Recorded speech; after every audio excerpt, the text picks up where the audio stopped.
Hermano, buenas noches para todos. Que el Señor les bendiga.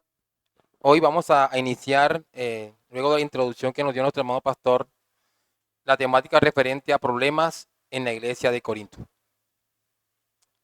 Que sea el Espíritu Santo ayudándonos a entender esta palabra y bueno, lo que Dios espera de cada uno de nosotros es que sea puesta por obra. Nada hay que las Escrituras enseñen con más claridad que la verdad que el ser humano es naturalmente un pecador, que la esencia de su pecaminosidad es que quiere seguir su propia voluntad y no la de Dios. La inclinación de toda persona, desde que nace hasta que muere, es ser, hacer y tener lo que quiera. Aún los creyentes se sienten continuamente tentados a volver a las actitudes del viejo hombre y en general a hacer todo lo que les guste a ellos mismos. En el centro del pecado está el yo. El egocentrismo es la raíz de la depravación humana, depravación en la que todos, excepto Cristo Jesús, hemos nacido desde Adán y Eva. Aún los cristianos somos todavía pecadores, justificados, salvos, redimidos, trasladados de las tinieblas a la luz, pero somos pecadores. Y cuando permitimos que el pecado se salga con la suya en nuestra carne, la caída es inevitable.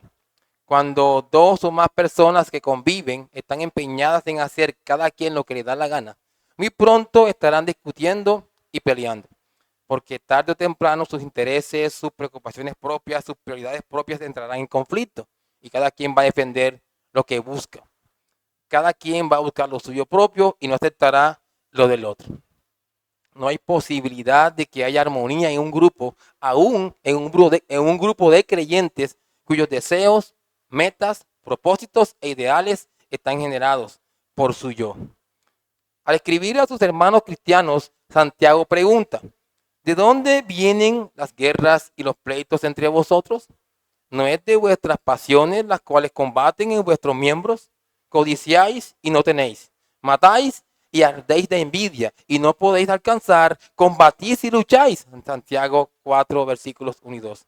Aquí el punto es que la causa de todos los conflictos, pleitos y peleas son los deseos egoístas. Ahora, entre los muchos pecados y defectos de la iglesia de Corinto, que es lo que estamos considerando en este día, las rivalidades son las que Pablo escogió para tratarlo primero. Es importante, es urgente, es prioritario. Las rivalidades dentro de la iglesia. Nosotros como iglesia estamos llamados a ir al mundo e influenciarlo. ¿Cómo? Llevando el evangelio, esperando en el Señor que muchos crean y se conviertan. También influenciamos al mundo siendo sal y siendo luz. Pero cuando vemos rivalidades y grupitos alrededor de los líderes, en donde cada grupito se inclina hacia su líder particular, lo que estamos viendo es a una iglesia siendo influenciada por el mundo en la iglesia. El mundo promueve la división, las rivalidades, los conflictos, como también todo aquello que es contrario a la voluntad de Dios. Eso es lo que estamos viendo en una iglesia que tiene rivalidades. Es una iglesia en la que el mundo ha venido a influenciar. Aquello por lo que el Señor se lamenta y se opone, Satanás lo aplaude y lo fomenta. Pocas cosas desmoralizan, desaniman y debilitan más a una iglesia que las discusiones, pleitos y las riñas entre sus miembros. En el estudio que haremos en esta noche, veremos cuánta falta de sabiduría hay en aquellos que promueven conductas que generan daño a la iglesia. Acompáñenme entonces, hermanos, a 1 Corintios en el capítulo 1 y leemos la porción correspondiente inicialmente al versículo 1 hasta el 17. 1 Corintios capítulo 1, versículos 1 al 17. Vamos a leer inicialmente esta porción. Dice así la palabra de Dios. Os ruego pues, hermanos, por el nombre de vuestro Señor Jesucristo, que habléis todos una misma cosa, y que no haya entre vosotros divisiones, sino que estéis perfectamente unidos en una misma mente y en un mismo parecer. Porque he sido informado acerca de vosotros, hermanos míos, por los de Cloé, que hay entre vosotros contiendas. Quiero decir que cada uno de vosotros dice, yo soy de Pablo, y yo de Apolos, y yo de Cefas, y yo de Cristo. ¿Acaso está dividido Cristo? ¿fue crucificado Pablo por vosotros o fuisteis bautizados en el nombre de Pablo? Doy gracias a Dios de que a ninguno de vosotros he bautizado, sino a Crispo y a Gallo, para que ninguno diga que fuiste bautizados en mi nombre. También bauticé a la familia de Estefanas. De los demás, no sé si ha bautizado a algún otro. Versículo 17. Pues no me envió Cristo a bautizar, sino a predicar el evangelio, no con sabiduría de palabras, para que no se haga vana la cruz de Cristo. Amén. Voy a dividir esta enseñanza que abarca prácticamente como 3 capítulos o más en 3 aspectos.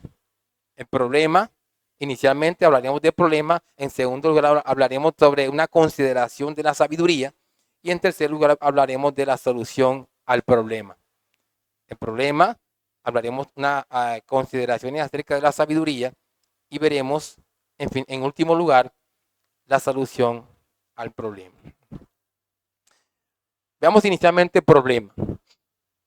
Lo primero que quiero resaltar en este estudio que vamos a realizar es que una iglesia comienza a sumergirse en el pecado cuando en su caminar se va alejando de las normas de Cristo. Es decir, se van enfriando en cuanto al entendimiento de la palabra de Dios y su poner en práctica. Ese es el problema. A veces no conocen la voluntad de Dios correctamente y no saben ponerla en práctica. O la conocen y simplemente son desobedientes. Y noten lo delicado de esto, de que personas redimidas, pasadas de muerte a vida y que ahora no son esclavas del pecado, hagan estas cosas. Los conflictos son una realidad que a cada rato vemos en la sociedad donde vivimos, por lo que los veremos entre amigos, entre esposos, entre trabajadores de una empresa, incluso entre naciones, lo cual ha llevado a guerras. Y el punto al que quiero llegar es que la fuente de todos los conflictos es la misma, la naturaleza depravada y egoísta de las personas. La sociedad en la que vivían los corintios era una sociedad dividida. Era una división que se aceptaba. Judíos y gentiles, sabios y necios, poderoso y débil, nacimiento noble y nacimiento bajo y despreciable. Y en ese orden de ideas se valoraba lo sofisticado y lo fino, mientras que el mensaje del evangelio era una locura. Así andaba el mundo y el contexto en el que está el apóstol Pablo escribiendo a los corintios. Ya dijimos en la introducción que si la iglesia se dejaba influenciar por la sociedad en la que vivía, estaría dejando entrar en ella las cosas que el mundo promueve. Y lo que vemos ahora es que el apóstol Pablo le está diciendo a los creyentes de Corinto que allí en la iglesia había divisiones. En la iglesia. ¿Ven? El mundo en la iglesia. Esa es una realidad que estamos viendo aquí. Ahora, la palabra divisiones comunica la idea de broncas, peleas, riñas que estaban haciendo mucho daño a la iglesia. ¿Hasta dónde puede llegar la tontería, la falta de inteligencia y de discernimiento de los creyentes para no darse cuenta de que lo que están haciendo le hace daño a la iglesia del Dios vivo? ¿Hasta qué punto se darán cuenta que esas actitudes egoístas y pecaminosas dañan a la iglesia? La iglesia de Dios debe reflejar unidad y armonía. Todos los creyentes deben tener un mismo sentir y juntos hacia la misma dirección. Y en ese sentido, glorificar como cuerpo a su Dios y no andar haciendo lo malo. En estos momentos, los de la iglesia de Corinto estaban promoviendo divisiones y debían estar dando tan mal testimonio que al apóstol Pablo los de Cloé le informaron de la situación que pasaba en la iglesia. Ahora, no sabemos mucho de esta familia, los de Cloé, pero lo cierto es que ellos vieron el mal testimonio que estaban dando a la iglesia, por lo cual le informaron al apóstol Pablo. Estaban dando un testimonio increíblemente malo. ¿Cuál era el problema? Por ejemplo, si usted, seguramente así es, si usted ha asistido a un evento recreativo, algunas veces quien dirige la actividad recreativa manda a las personas a que están participando en la actividad recreativa a que hagan grupos. No sé si lo han vivido. Hagan grupos de 5, o si hay más, hagan grupos de 10, o si hay más, hagan grupos de 15, etc. El que hace la dinámica le dice a las personas, hagan grupos. Y luego dice a los participantes de cada grupo que deben darle un nombre al grupo. Por ejemplo, este nombre se llama Los Vencedores. Y la gente se divierte dándole nombre al grupo. Luego les dice, cada grupo debe tener un grito de batalla. Por ejemplo, Los vencedores siempre vencedores. Y se fomenta el holgorio y la risa con los títulos que le dan y los gritos de batalla.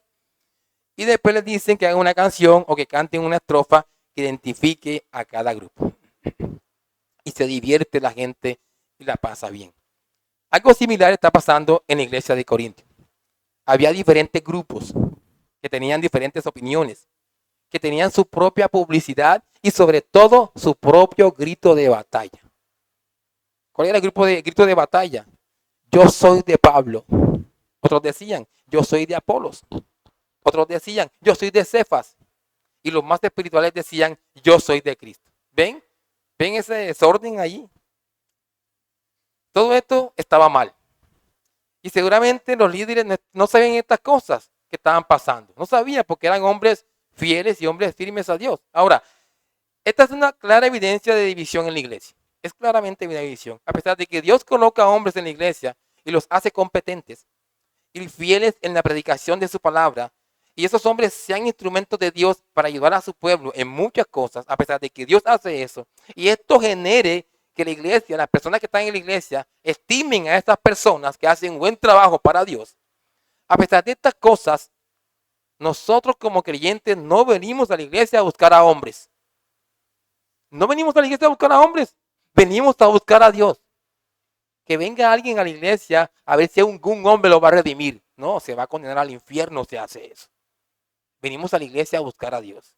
Nosotros no venimos a poner nuestra mirada en los hombres, sino en Dios. Y el que tiene oídos para oír, que oiga. ¿Y cuál es el resultado de esta división en la iglesia?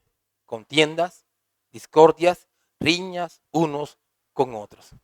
Alguien decía, la espiritualidad produce humildad y unidad. La carnalidad genera orgullo, contiendas y división. Incluso, este autor propone acercarnos a las personas que son divisoras, contenciosas y con la palabra en la mano confrontarlas directamente con su pecado. Y en la aplicación hablaremos acerca de algo de eso. Hay que ser valientes, no cobardes, para confrontar a esos divisores. Eso es lo que debe hacerse según este autor y eso es correcto. Aquí surgen unas preguntas luego de que hay divisiones y contiendas en la iglesia. ¿Acaso está dividido Cristo? ¿Fue crucificado Pablo por vosotros o fuisteis bautizados en el nombre de Pablo?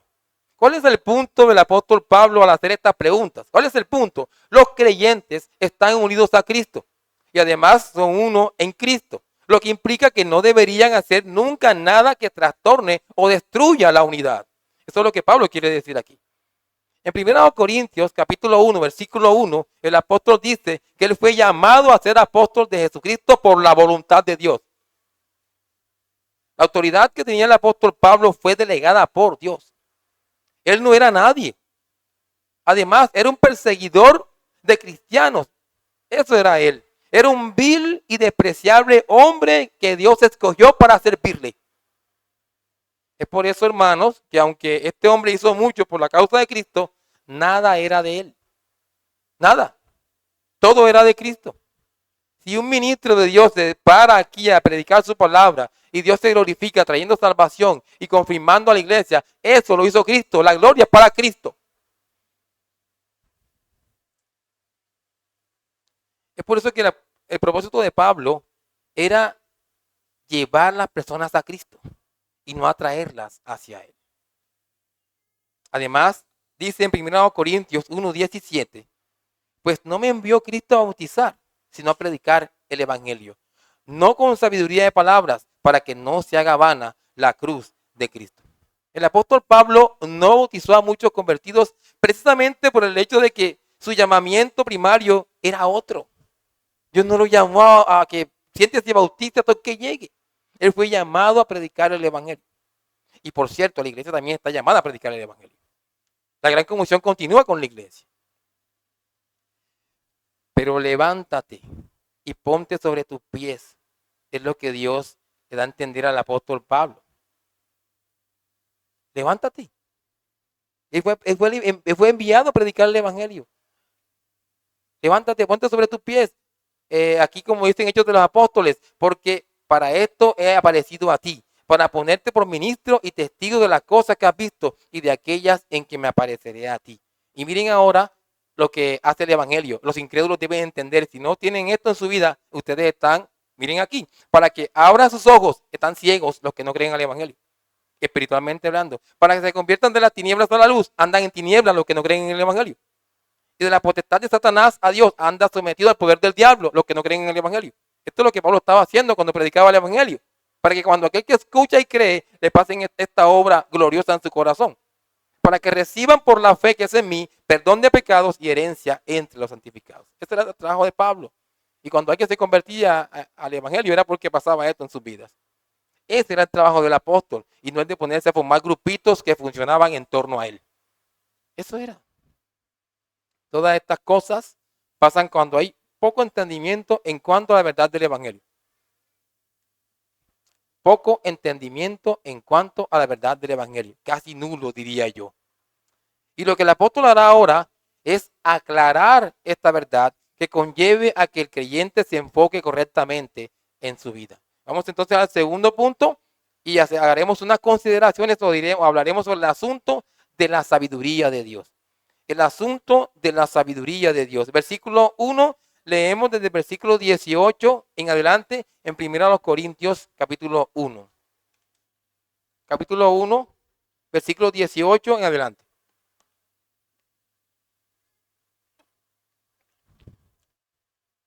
Dice así la palabra del Señor, repito, 1 Corintios capítulo 1, versículos 18 en adelante. Porque la palabra de la cruz es locura a los que se pierden, pero a los que se salvan, esto es a nosotros, es poder de Dios. Pues está escrito, destruiré la sabiduría de los sabios y desecharé el entendimiento de los entendidos. Ahora, ¿dónde está el sabio? ¿Dónde está el escriba? ¿Dónde está el disputador de este siglo? ¿No ha enloquecido Dios la sabiduría del mundo? Pues ya que en la sabiduría de Dios el mundo no conoció a Dios mediante la sabiduría, agradó a Dios salvar a los creyentes por la locura de la predicación. Porque los judíos piden señales y los griegos buscan sabiduría. Pero nosotros predicamos a Cristo crucificado, para los judíos ciertamente tropezadero y para los gentiles locura. Más para los llamados, así judíos como griegos, Cristo poder de Dios y sabiduría de Dios. Porque lo insensato de Dios es más sabio que los hombres y lo débil de Dios es más fuerte que los hombres. En el contexto de los corintios, las personas eran muy amantes a la filosofía, es decir, al amor por la sabiduría. Tenían quizás como 50 grupos filosóficos o movimientos que se podían identificar, los cuales competían por aceptación e influencia. Cada uno tenía sus puntos de vista acerca del origen del hombre, su significado, destino y relación con los dioses, de los cuales tenían muchos dioses. Podemos decir que los griegos eran unos enamorados de la sabiduría humana. Ellos creían que la filosofía era lo más importante. La filosofía daba una visión inventada por el hombre. Daba un significado de la vida desde el punto de vista humano. Hablaba de valores, relaciones, propósitos y destino. Todo esto eran cosas humanas. Había tanta filosofía como filósofos y las personas tendían a agruparse alrededor de su favorito. Yo quiero este, y cada quien escogía el suyo. Había muchas diferencias acerca de cuál filosofía era la más verdadera y la más confiable, e inevitablemente se desarrollaban muchas divisiones allí y problemas entre unos con otros. No, que es la mía, no, que es la tuya, no, que es la de él. Y empezaban la discusión y las riñas entre ellos. ¿Ven lo que está haciendo la filosofía mundana? En el contexto estaba pasando eso. Es lo que pasaba diariamente. Cada uno con su propio líder, cada uno con su propio partidario. Este grupo está aquí y yo creo que mi filosofía es la verdadera y la mejor. No, yo creo que es la mía. Y así cada quien creía que era así y se formaban las divisiones allí. ¿Ven eso? ¿Ven eso, hermanos? Sin una norma absoluta sobre la verdad, las ideas sobre el bien y el mal están totalmente basadas en la opinión humana. Quien dicta todas esas cosas es la palabra de Dios. La opinión humana es muy torcida y pecaminosa. Tristemente, muchos de los convertidos en Corinto todavía continuaban con estas ideas filosóficas. Aún estando en la iglesia, aún continuaban pensando así. Un líder, un grupito y discutimos con los demás. Esa es la idea. Ideas partidistas. Vamos a formar un grupo por aquí. Vamos a formar un grupo por acá. Y esa idea que tenían en la cabeza la estaban llevando a la iglesia. Están viendo el mundo en la iglesia. Está como la cosa al revés. La iglesia debe influenciar al mundo. Aquí el mundo está haciendo las suyas en la iglesia. Porque los creyentes no entendían. No entendían, hermanos.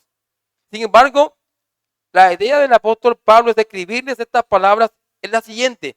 Desde que ustedes se convirtieron en cristianos, han sido llenos del Espíritu de Dios y han reconocido las Escrituras como su palabra. Ya no tienen pues más necesidad de filosofía.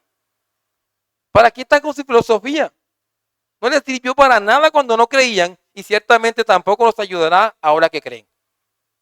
Los confundía más. Abandonen esa filosofía. Era el llamado que hacía el apóstol Pablo. Abandónenla. El mundo no puede estar en la iglesia. No tiene nada que ofrecer la filosofía, sino confusión y división. Ahora, están unidos alrededor de la suprema revelación de Dios en Cristo. Ustedes están en Cristo. No permitan que las especulaciones e invenciones humanas los desorienten y los dividan. Era lo que el apóstol Pablo le estaba dando a entender. ¿Por qué se van a dejar influenciar por el mundo y por esta filosofía hueca, vana, que no sirve para venir a traer problemas a la iglesia? ¿Por qué? La palabra de Dios es la única verdadera sabiduría y es toda la sabiduría que es confiable y necesaria. Es por eso que con toda razón podemos decir que la sabiduría humana no puede entender la palabra de la cruz. ¿No entiende? No la entiende. Ahora, la palabra de la cruz incluye todo el mensaje y la obra del evangelio, el plan y la provisión de Dios para la redención de los hombres. Miren, toda la historia de la revelación de Dios y todo su proceso de redención les parece locura a los que no creen. Se burlan, hociquean, señalan, miran por encima de los hombros a aquel que les predica la verdad. Eso pasa, eso es normal. Que un impío haga eso. Y puesto que la obra de Cristo en la cruz es la culminación de la palabra y de la obra revelada de Dios, rechazar la cruz es rechazar su revelación, es rechazar el evangelio, es rechazar a Dios mismo. El apóstol Pablo, cuando estuvo en Atenas y les predicó el evangelio, se terminaron algunos amantes de la sabiduría humana burlándose de él. Eso lo encontramos en Hechos 17. Les habló del evangelio, les habló de la resurrección y se burlaron de él. Sin embargo, el apóstol Pablo ya se había resuelto algo en su vida, y es lo que hablamos los varones. Y esta resolución cada cristiano la debe tener en su vida. ¿Qué resolución hizo el apóstol Pablo para su vida? 1 Corintios 1:2, 1 Corintios 2:2, esta resolución. Pues me propuse no saber entre vosotros cosa alguna, sino a Jesucristo y a este crucificado. Discutan lo que quieran ustedes con sabiduría humana. Yo tengo un solo enfoque en mi vida, que es el verdadero, que es el único, que es el que necesito. Cristo, solamente Cristo. Si la iglesia comienza a enfocarse en Cristo, vamos a ver una iglesia distinta. Ya verán, si hacen estas cosas que el apóstol Pablo se resolvió aquí en su vida, veremos una iglesia distinta. Y cada quien no estará tirando para su propio lado. Y cuando el apóstol Pablo va a Corinto, se encuentra igualmente que como en Atenas, es un contexto donde las personas amaban la sabiduría humana, igualito que Atenas. Amor a la sabiduría. Pero Pablo no cambió el mensaje para satisfacer a sus oyentes. No quieren el mensaje del evangelio. Vamos a predicarte un mensaje más suave. Dios te ama y tiene un plan maravilloso para ti, para que no discutamos. No, señores, eso no se va a hacer. Yo no te voy a cambiar el mensaje del evangelio. No necesitan añadir las opiniones de Pablo a las suyas propias. No, yo no tengo opiniones mías aquí. El apóstol estaba determinado a no darles de sus opiniones personales, sino la palabra de la cruz. No les daría ninguna otra cosa que la verdad profundamente sencilla de Dios. No hay que torcer el evangelio porque la gente no lo quiera. Para la mente natural, ya sea judío o gentil, la cruz es locura e inaceptable. Pero a los que se salvan, esto es a nosotros, dice el apóstol Pablo, es poder de Dios. Como diría un comentarista, todos los seres humanos están en el proceso de ser salvos o ser destruidos. La visión que tengamos de la cruz determina en qué proceso estamos. Ahora, el apóstol Pablo va a dar 5 razones por las cuales la sabiduría de Dios es infinitamente superior a la del hombre. El hecho de que hablemos aquí, digamos, sabiduría humana y sabiduría de Dios, ya debe ser suficiente para nosotros entender que eso ni siquiera se debe comparar y que debemos escoger la sabiduría de Dios. Pero el pecado nos lleva a nosotros a escoger nuestra propia sabiduría. Y por eso vemos a gente como actúan, que dividen, que dañan, que pecan. Veremos 5 elementos acerca de la sabiduría de Dios a considerar aquí en estos momentos. Primero, ¿qué vemos de la sabiduría de Dios? Que esa sabiduría es única. La sabiduría de Dios es única. No se negocia, no se cambia. Ahora, según la Real Academia de España, la palabra sabiduría se define como el grado más alto de conocimiento. Decir que Dios es sabio es afirmar que Él siempre hace las cosas perfectas y cuando las hace, siempre usa de los mejores medios. Su sabiduría se expresa en la creación, la redención y todo cuanto hace. Esa sabiduría de Dios es única, porque Dios es único y todo es perfecto lo que Dios hace. Siempre lo hace teniendo la mejor razón, Dios. Nunca se equivoca. En segundo lugar, el poder de la sabiduría de Dios. El hombre no puede llegar a conocer a Dios mediante la sabiduría del mundo. Recuerden lo que dice el apóstol Pablo en Romanos capítulo 1. Dios se da a conocer en la creación.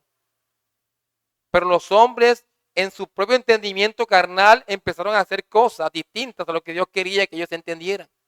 Hicieron imágenes y volvieron unos idólatras y se lanzaron a muchos pecados horribles. Eso es lo que pasa con la sabiduría humana. El hombre no puede resolver sus problemas porque no reconocerá su origen, que es el pecado, y su solución, que es la salvación. Hoy las personas, a veces los creyentes, nos atenemos de ir de otros y no le mencionamos la palabra pecado, porque se pueden ofender. No, que si le digo la palabra pecado se ofende. Pero si Dios te manda que le hables de la mala noticia, que es el pecado, ¿por qué te abstienes de hablarle de pecado a la gente? Y la solución, Cristo el Salvador. La propia naturaleza pecaminosa del hombre es la causa de sus problemas. El hombre es un pecador desde que nace. Y él no puede cambiar su naturaleza. No puede. Aunque la naturaleza humana pudiera reconocer el problema, no tiene el poder para cambiarlo. No puede. Pero Dios sí tiene el poder, porque no hay nada imposible para Dios. No hay nada imposible para Dios. Él no puede cambiar a nosotros, hermanos. Su poder sostiene todo. Su poder resucitó a Cristo. Y su poder también obra en nosotros para salvación. Otro aspecto, lo inexplicable de la sabiduría de Dios. Inexplicable. Dios no anda buscando personas sobresalientes para salvar y hacer su obra. Eso también es importante. ¿Qué esperaba la sociedad? Por ejemplo, el que más tiene, el más rico, ese es el salvo, porque Dios lo bendice. Y uno cree que el que es más famoso, que el que tiene más riquezas, que el que tiene más doctorados, ese es el que Dios va a escoger, o ese es escogido de Dios. Eso es lo que todo el mundo espera que sea así. Eso es lo que uno espera. Aún siendo creyentes creemos esas cosas. Y rendimos pleitesías a la gente. Eso es falta de sabiduría. No anda Dios buscando millonarios o atletas famosos, ni artistas o políticos. No, Dios no anda buscando eso. Su salvación está abierta para ellos como lo está para otros, pero solo sobre la misma base de la fe. ¿Qué debo hacer para ser salvo? Cree en el Señor Jesucristo y será salvo. Si tengo plata, no tengo plata. Si estoy famoso, no estoy famoso, pero no creo, me condenaré. Es la sola palabra. Exactamente aquello que los hace estar a la cabeza en el mundo puede ser en realidad lo que los haga estar en la cola en cuanto a Dios. Pueden estar en la cima y todo el mundo los aplaude, todo el mundo los busca, pero para Dios no son nada porque no creen en Él. Es increíble. Señor, tú por qué me cogen a mí y a este que es famoso, rico y poderoso no le coges. Es incomprensible, es inexplicable eso. Ese sentimiento de insuficiencia lo que hace que las personas se den cuenta de su necesidad y los lleva a menudo al evangelio. Su reconocimiento de que son nada. Jesús oró en una ocasión y dijo así: te alabo, Padre, Señor del cielo y de la tierra, porque escondiste estas cosas de los sabios y de los entendidos y las revelaste a los niños. Mateo 11:25. Como deja bien claro el contexto, esta oración fue hecha públicamente como parte de su predicación a la multitud. Se estaba dirigiendo a sus oyentes tanto como a su padre cuando pronunció estas palabras. Quería que supieran que Dios buscaba solo su fe y nada más. Solamente fe. En cuarto lugar, el propósito de la sabiduría de Dios. El propósito de la sabiduría de Dios. El primero y principal propósito de la sabiduría divina es que al producir salvación, el hombre ahora glorifica a Dios. Cada persona que está aquí porque quiere glorificar a Dios. Seguramente no estarían aquí si no buscaran eso. Estamos aquí porque necesitamos glorificar a Dios. Eso es lo que hace la iglesia cada día cuando llega. Quería seguir creciendo en el conocimiento de Dios. Seguir siendo objeto del poder de Dios, de la gracia. ¿Para qué? Para glorificar a Dios. Eso es lo que pasa con la sabiduría de Dios cuando obra en nosotros. Al salvarnos, nosotros ahora glorificamos a Dios. Y entendemos que no son mis ideas, mis visiones, mis puntos, lo que yo quiero, sino la voluntad de Dios. Nadie tendrá jamás una razón para adaptarse en su presencia. Nadie. El hombre es simple, tonto y débil. No puede hacer nada por sí mismo. Dios lo hace todo al que le salva. Dios lo hace todo. Obviamente, no confundan las cosas. Y al pensar, al decir yo, Dios lo hace todo, es la obra redentora de salvación. Porque somos salvos para hacer buenas obras. Una vez Dios te salva a ti, tu vida debe ser característica la obediencia a la palabra de Dios.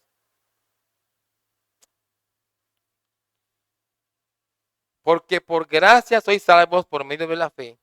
Y esto no de vosotros, pues es don de Dios. No por obras, para que nadie se gloríe. Porque somos hechura suya, creadas en Cristo Jesús para buenas obras. Efesios 2, versículos 8 al 10. Dios también tiene un propósito para los que salva. ¿Cuál? Su propósito para los redimidos tiene muchos aspectos, hermanos. Tiene muchos aspectos. Ahora, miren, la idea de ser redimido es que nosotros ahora obedeceremos a Dios. Obedeceremos a Dios. ¿Qué recibe entonces aquel que es salvo? Sabiduría, justificación, santificación y redención de Dios. Vean todas las cosas que recibe aquel que es salvo y que es objeto de la sabiduría de Dios. Esto cambia a las personas. Y estamos hablando de división y de conflictos en la iglesia. Esto cambia a las personas. Aquellos dados al conflicto y la división y a murmurar a espaldas de otros tienen que corregir sus conductas. Cuando entendemos que eso no es de un creyente. Es de impío, es mundano. Y ya veremos en la aplicación algo referente a eso. Y en quinto lugar, el apóstol Pablo hace una presentación de la sabiduría como quinto punto. El espíritu partidista de Corinto fue el resultado de la filosofía. El mundo entró en la iglesia de la sabiduría humana. Los corintios estaban fragmentados en sus creencias y lealtades, porque aquellas eran creencias y lealtades humanas. El mundo en la iglesia. Sigo insistiendo. Pablo le recuerda que cuando él llegó por primera vez a Corinto y le presentó el evangelio, no lo hizo con palabras impresionantes de racionamiento humano. Así que hermanos, dice 1 Corintios 2, 1, 2. Así que hermanos, cuando fui a vosotros para anunciaros el testimonio de Dios, no fui con excelencia de palabras o de sabiduría. Y termina diciendo, pues me propuse no saber entre vosotros cosa alguna, sino a Jesucristo y a este crucificado. Yo llegué a Corinto a hacer la voluntad de Dios, a predicar su palabra. Como alguien diría, Pablo advirtió a Timoteo, Pero el Espíritu dice claramente que en los postreros tiempos algunos apostatarán de la fe, escuchando a espíritus engañadores y a doctrinas de demonios, por la hipocresía de mentirosos que, teniendo cauterizada la conciencia, etc. Timoteo debía prestar atención y por eso le dice más adelante, ocúpate en la lectura, la exhortación y la enseñanza. Esa es la tarea de Timoteo. Esa es la tarea de todo predicador. Instruirse en la verdad, no te enfoques a que la gente venga para donde ti y te busque y tú seas el centro de la gente. No, enfócate en lo que Dios te puso. Cualquier otro enfoque es prostitución al púlpito.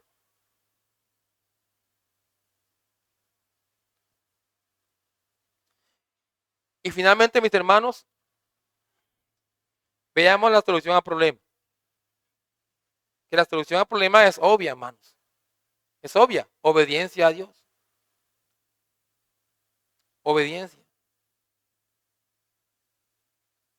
Dice 1 Corintios capítulo 3, versículos 5 al 9, para apuntar como una solución al problema de la división que había en la iglesia, o esa discordia que había. ¿Qué pues es Pablo y qué es Apolos? Servidores por medio de los cuales habéis creído. Y eso según lo que a cada uno concedió el Señor. Yo planté, Apolo regó. Pero el crecimiento lo ha dado Dios. Así que ni el que planta es algo, ni el que riega, sino Dios, que da el crecimiento. Y el que planta y el que riega son una misma cosa. Aunque cada uno recibirá su recompensa conforme a su labor. Porque nosotros somos colaboradores de Dios y vosotros sois labranza de Dios, edificio de Dios.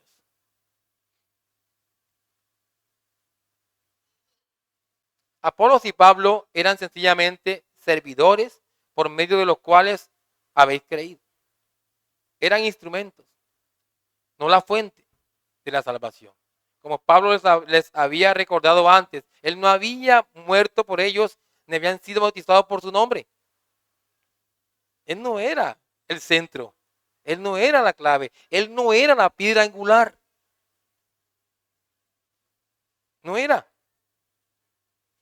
Lo mismo era cierto para Apolos o Pedro, como lo es también para todos los ministros del Señor de todos los tiempos. Ellos no son la clave aquí. Todos los cristianos, incluyendo hombres tales como aquellos que el Señor usó de forma tan poderosa, son sus servidores, son sus ministros. Hermanos, ¿sí entendemos eso? ¿Sí entendemos esa verdad? Aquí en la iglesia tenemos 3 pastores. ¿Quién está jugando al jueguito de grupitos aquí? ¿Quién no tiene entendimiento de lo que estamos enseñando ahora? Dios nos está mandando como pecadores redimidos que somos y que cometemos errores y pecados, a que si estamos haciendo esas cosas, corrijamos eso hoy mismo. Y dejemos los juegos. Esto es la iglesia de Dios. Y en la iglesia de Dios se hace la voluntad de Dios. De Dios. El mundo honra y trata de inmortalizar a grandes hombres, porque esos hombres son los más elevados y los más grandes y los más famosos. Eso es lo que hace el mundo. El mundo no puede ver más allá de sus narices. Pero los cristianos conocen a Dios. Conocen a Dios, el creador, el sustentador, el salvador, el Señor del universo y el origen de todas las cosas. Solo Él es digno de honor y gloria. Quiten la mirada de los hombres.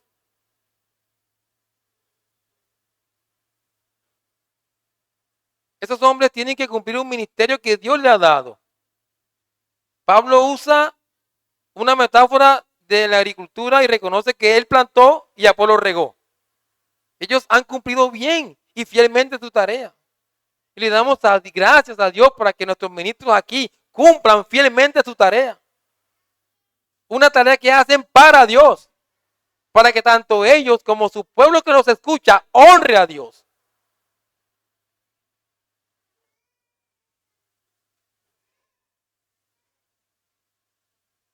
y buen trabajo que hacen nuestros ministros aquí en la iglesia. Pero la obra auténtica la hizo el Señor. Aquí no hay jactancia que valga, hermanos. Dios es el que da el crecimiento, hermanos. Ningún hombre, ni siquiera el mejor agricultor o el mejor horticultor, dice aquí, puede darle vida o hacer que crezca físicamente lo que planta. No puede hacerlo. Mucho menos puede una persona, aunque sea un apóstol, darle vida espiritual o crecimiento a una persona que está muerta en delitos y pecados. Lo máximo que pueden hacer los hombres, en cualquier caso, es labrar la tierra, regarla y plantarlas sencillamente. El resto queda en manos de Dios. Y el que planta y el que riega son una misma cosa. Todos los obreros de Dios son uno en Él. Y para el Señor es toda la gloria.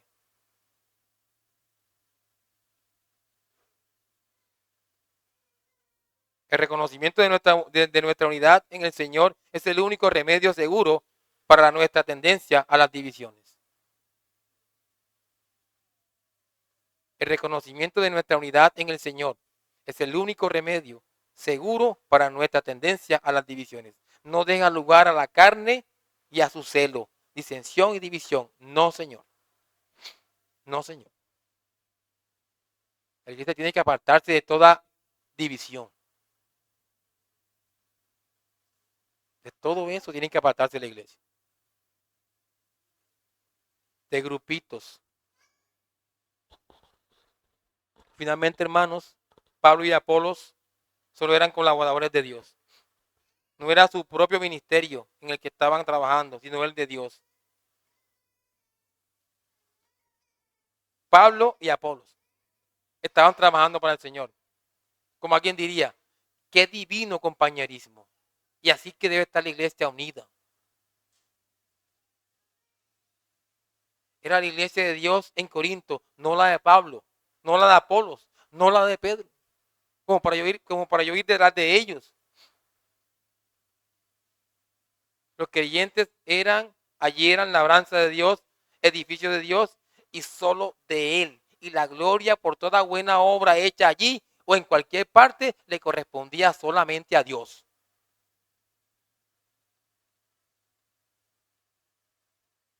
Pastor, qué buena enseñanza, cómo usted habló y ya el diablo me dijo eso.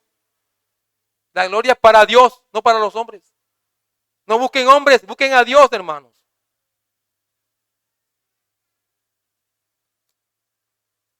En todo lo que hacemos, la pasión que impulsa al cristiano debe ser siempre soli deo gloria. Solo a Dios sea la gloria. Y la única manera de que esta pasión se realice es honrar a Dios como Dios. Comprenderlo como se ha revelado en su palabra y no según las meras opiniones de criaturas caídas. Así que, iglesia, yo quiero invitarlos a todos a que miren la cruz. Miren la cruz. No es que van a ver un palo allí. Los ojos de la fe. Contemplen la obra que hizo el Señor Jesucristo en la cruz de Calvario. Por ustedes. Contémplenlo. Porque nuestro entendimiento y nuestras acciones dependen de ello. Una persona que fomenta la división y está a jueguitos en la iglesia no entiende la cruz. Y necesita que le demos lechecita. Es sabio, claro, pero en su propia opinión. ¿Tiene sabiduría? Sí, pero humana. De Dios no tiene. No tiene. Miren la cruz, hermanos. Dense cuenta de lo que hizo el Señor por ustedes. Y lo hizo para que sean santos, sin mancha, para que le honren. Es lo que capacitó en el Espíritu Santo para que ahora se enfoquen solamente en la gloria de Él. Solamente Él, hermanos. Lean los evangelios y miren cómo sufrió el Señor, cómo lo trataron. Y todo lo que Él hacía era encaminándose al propósito del Padre, obviamente, y a traernos bien a nosotros su iglesia, con el propósito de que no sean más esclavos del pecado y dejen de hacer lo malo delante de los ojos de Dios. Para eso hizo la obra del Señor Jesucristo. Entonces, hermanos, esa es mi invitación. Miren la cruz. Porque los que fomentan divisiones y contiendas y se ponen por allí en los lugares recónditos hasta murmurar de los ministros. Y a propósito, no deben murmurar de nadie. Pero aquellos que hacen eso no entienden el evangelio. Y yo no sé quién es peor, el que lo hace o el que lo escucha y no dice nada. Ahí no hay amor, ahí no hay nada cuando ocurre esa cosa. Yo quiero que entiendan, hermanos, que debemos mirar la cruz. Busquemos al Señor Jesucristo. Hagamos discernimiento. Pídanle a Él para que les ayude cada día a mortificar su pecado. Pídanle a Él. Porque seguramente si Él no hace obra en nuestros corazones hoy, el que está con división y tendencia a eso seguirá siendo el mismo. Y el que escuche y es cobarde, seguirá siendo el mismo y nadie cambiará. La idea de que Dios pare ministros aquí, predicadores aquí, es para que escuchemos, creamos y cambiemos.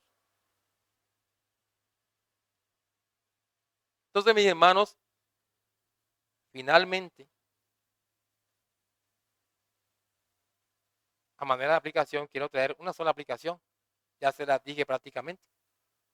Y es que estos problemas tienen que abordarse.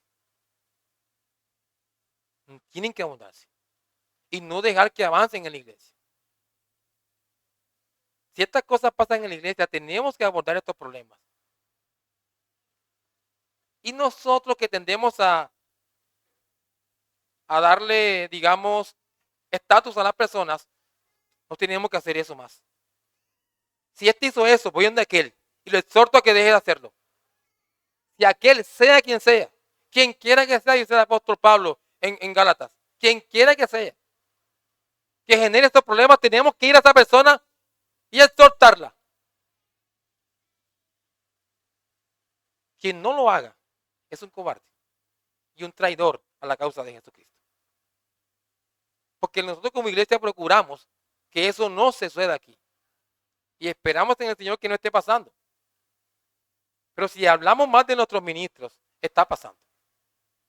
Si alguien habla más de nuestros pastores aquí en la iglesia, es un licencioso, un divisor, un contencioso. Y está fomentando división en la iglesia. Aquí tenemos 3 pastores.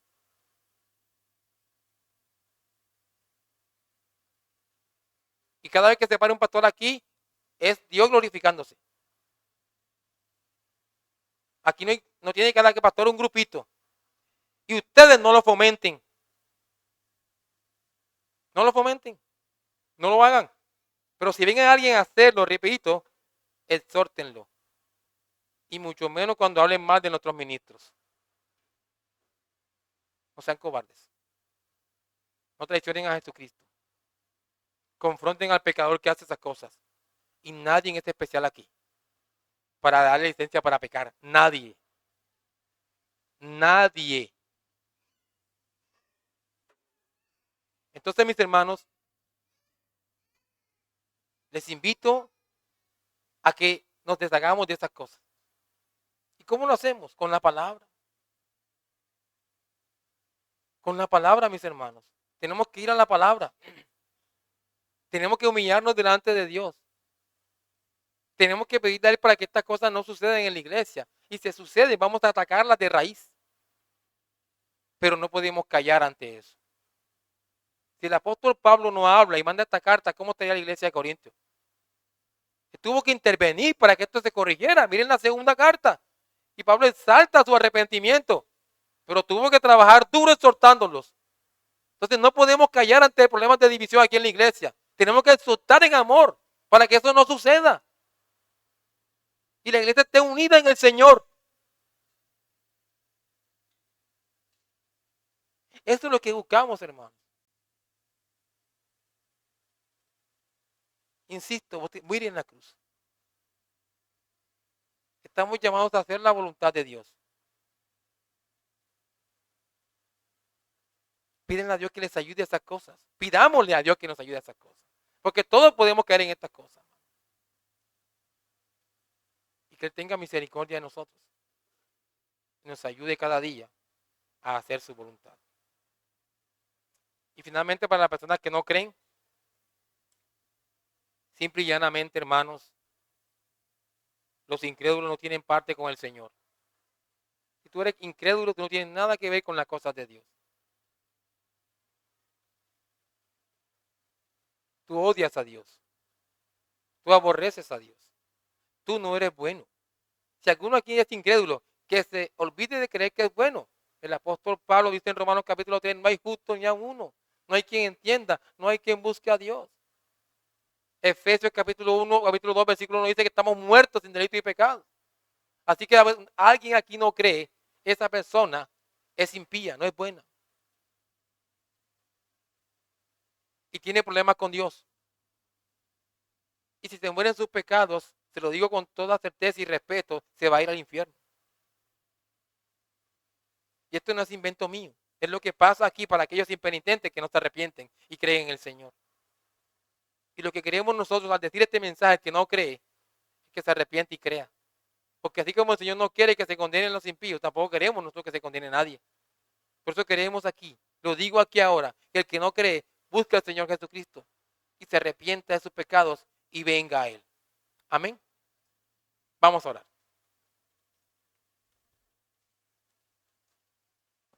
Amado Dios y Señor, queremos darte gracias en esta noche de hoy. Qué bendición y podemos decir con toda certeza, Señor, hasta aquí nos has acompañado tú. Somos creyentes, pero tenemos pecado remanente y todos tenemos luchas, Señor, diarias. Todos fallamos, todos cerramos. Todos, Señor, ofendemos. Todos pensamos mal. Todos hablamos de más y murmuramos, Señor. Difamamos al que no está presente. Te ruego, Señor, que nos perdone por todas estas cosas. Estamos hoy hablando de un pecado que está dañando a la iglesia en Corinto y que puede ser una realidad para nosotros aquí en la iglesia también si no estamos atentos. Te ruego, mi Señor, que nos ayudes a mortificar el pecado cada día, Padre bueno. Y que todas estas enseñanzas que nos van a mostrar realidades pecaminosas en la iglesia de Corinto, nos ayuden a nosotros, Señor, a mortificarlas si las tenemos y a no caer nunca en ellas. ¿Cómo lo haremos? Aferrándonos cada día más a ti, Señor, y a tu palabra. Gracias, Señor. Te ruego para que te continúe glorificando ahora en este tiempo que viene de segunda predicación y ayudes al predicador a predicar tu palabra con poder a tu iglesia. Alabado sea por siempre, mi Señor. Te rogamos todas estas cosas en el nombre de Jesucristo. Amén. Hermano, tenemos un break de... ¿Cuánto, hermano Luis? 20 minutos, hermanos. Bendiciones para